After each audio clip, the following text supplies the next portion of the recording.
హర గంగే గంగే శివ శివ గంగే గంగే హర హర గంగే హర గంగే శివ శివ గంగే శివ గంగే హర హర గంగే హర హర గంగే తవ జలమమలం ఏన నిపీతం పరమ పదం ఖలు తేన గృహీతం మాతర్గంగే త్వయ్యో భక్తః కిలతం ద్రష్టుం నయమాశ్రితః హర హర గంగే హర హర గంగే శివ శివ గంగే శివ శివ గంగే హర హర గంగే హర హర గంగే శివ శివ గంగే శివ శివ గంగే గంగా జలాన్ని ఎవరైతే స్మరిస్తారో స్మరణ మాత్రంతో అయిపోయిందా స్మరణ మాత్రంతో వాళ్ళని మృత్యువు సమీపించదు అని చెబుతారు.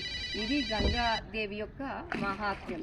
అటువంటి వారాణసి విశ్వనాథుడి యొక్క సన్నిధిలో ఉన్న గంగామాత ఒడిలో నిలబడి మేము నమస్కారం చేస్తున్నాం.